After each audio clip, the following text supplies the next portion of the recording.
Welcome to మెగాని TV off the record. అయ్యేంత వరకు ఆకుపచ్చ, అయ్యాక అంత రంగు మార్పు అన్నట్లుంది ఏపీ రాజకీయాల తీరు. రాజకీయాల్లో శాశ్వత శత్రువులు, శాశ్వత మిత్రులు ఉండరనే మాట విజయసాయిరెడ్డి విషయంలో అక్షరాల నిజమవుతోందా? వైసీపీ నుంచి బయటకు వచ్చి నేను వ్యవసాయం చేసుకుంటాను అని ప్రకటించిన సాయిరెడ్డి ఇప్పుడు మళ్ళీ తన పాత గూటిపై మనసు పడుతున్నారా? రాజ్యసభ వేదికగా జరిగిన పరిణామాలు, అమరావతిపై ఆయన చేసిన ట్వీట్లు దేనికి సంకేతం? విజయసాయిరెడ్డి నెక్స్ట్ స్టెప్ ఎటు?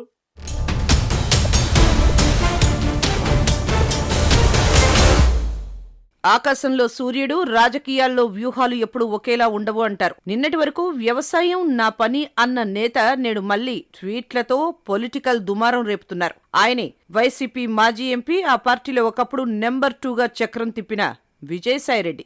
జగన్ కోటరీపై అలిగి వెళ్లిన సాయిరెడ్డి ఇప్పుడు మళ్లీ అదే కోటరీ లోపాలను ఎత్తి చూపుతూ తన మార్క్ రాజకీయాన్ని మొదలుపెట్టారా? అమరావతి సాక్షిగా ఆయన వేసిన బాణాలు ఎవరిని తాకుతున్నాయి?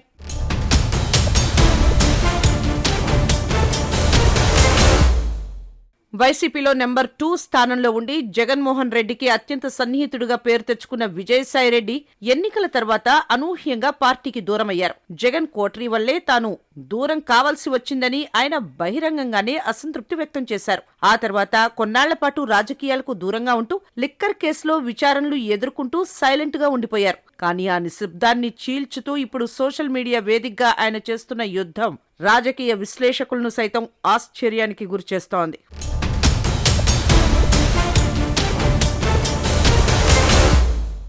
వైసీపీలో నెంబర్ 2గా ఢిల్లీలో పార్టీ గొంతుకగా నిలిచిన విజయసాయిరెడ్డి గత కొంతకాలంగా పార్టీకి దూరంగా ఉంటున్న సంగతి తెలిసిందే.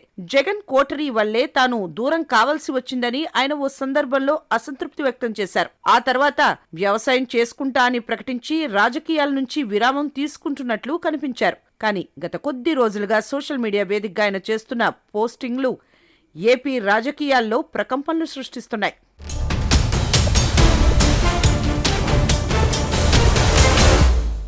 రాజ్యసభలో అమరావతి బిల్లు ఆమోదం పొందిన వేళ విజయసాయిరెడ్డి స్పందించిన తీరు రాజకీయ విశ్లేషకులను సైతం ఆశ్చర్యపరిచింది. అభివృద్ధిని స్వాగతిస్తున్నానని చెబుతూనే అమరావతిని అందరి రాజధానిగా చూడాలన్నారు. ఈ క్రమంలో ఆయన చేసిన కమరావతి కామెంట్ రాజకీయ దుమారాన్ని రేపింది.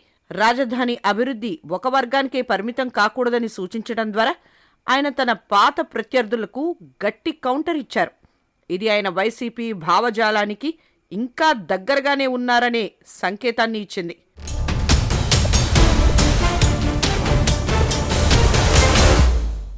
సాయిరెడ్డి వైసీపీని వీడారు. జగన్ కోటరీ కారణంగా చెప్పారు. లిక్కర్ కేసులో సిట్ విచారణకు హాజరయ్యారు. రాజకీయంగా క్రియాశీలకంగా లేకపోయినా ట్వీట్ల ద్వారా తన అభిప్రాయాలను స్పష్టం చేస్తూనే ఉన్నారు. తాజాగా రాజ్యసభలో అమరావతి బిల్లుపై చర్చ, ఆయన చేసిన ట్వీట్లు, స్పందించిన తీరు చూసుకుంటే సాయిరెడ్డి మనసు మళ్లీ వైసీపీ వైపే మళ్లుతోందనే చర్చ వినిపిస్తోంది. రాజ్యసభలో అమరావతికి మద్దతుగా బిల్లు పాస్ కావడంపై స్పందించిన విజయసాయిరెడ్డి అభివృద్ధిని స్వాగతిస్తున్నట్లు పేర్కొన్నారు. అయితే అక్కడే తన మార్క్ విమర్శ చేశారు. అమరావతిని అందరి రాజధానిగా అభివృద్ధి చెయ్యాలి తప్ప అది కేవలం ఒక వర్గానికి పరిమితమైన కమరావతిగా మారకూడదంటూ ఆయన చేసిన ట్వీట్ రాజకీయ దుమారాన్ని రేపింది. రాజధాని అభివృద్ధిలో సమతుల్యత ఉండాలని సూచించారు. దీనిపైన సోషల్ మీడియాలో భిన్నాభిప్రాయాలు వ్యక్తమయ్యాయి.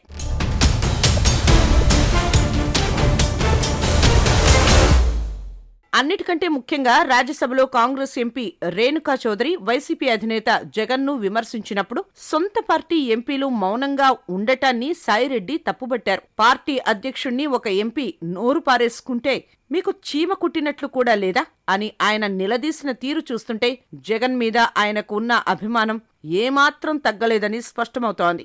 అదే సమయంలో పార్లమెంటరీ పార్టీ నేత సుబ్బారెడ్డి వైఫల్యాన్ని ఆయన ఎత్తి చూపడం పార్టీలో అంతర్గత పోరును కూడా బహిర్గతం చేసింది.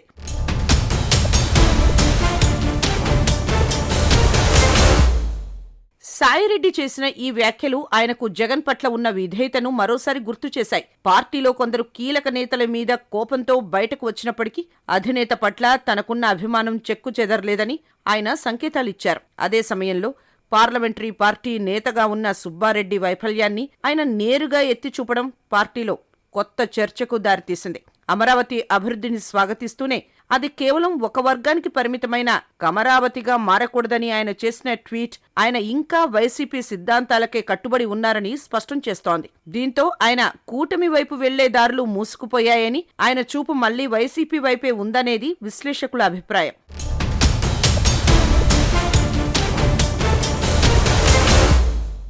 గాలి ఎటు వీస్తే అటు తూర్పారబట్టాలి అంటారు. కానీ సాయిరెడ్డి గాలి ఎటు వీస్తున్నా తన పాత గూటిపైనే మక్కువ చూపిస్తున్నట్లు కనిపిస్తోంది. మరి జగన్మోహన్ రెడ్డి ఈ సంకేతాలను ఎలా స్వీకరిస్తారు? సాయిరెడ్డి మళ్లీ వైసీపీలో తన పాత హోదాను పొందుతారా, లేదా స్వతంత్రంగానే తన పోరాటాన్ని కొనసాగిస్తారా? జూన్ తర్వాత ఏపీ రాజకీయాల్లో జరగబోయే అతిపెద్ద మార్పు ఏంటో చూడాలి.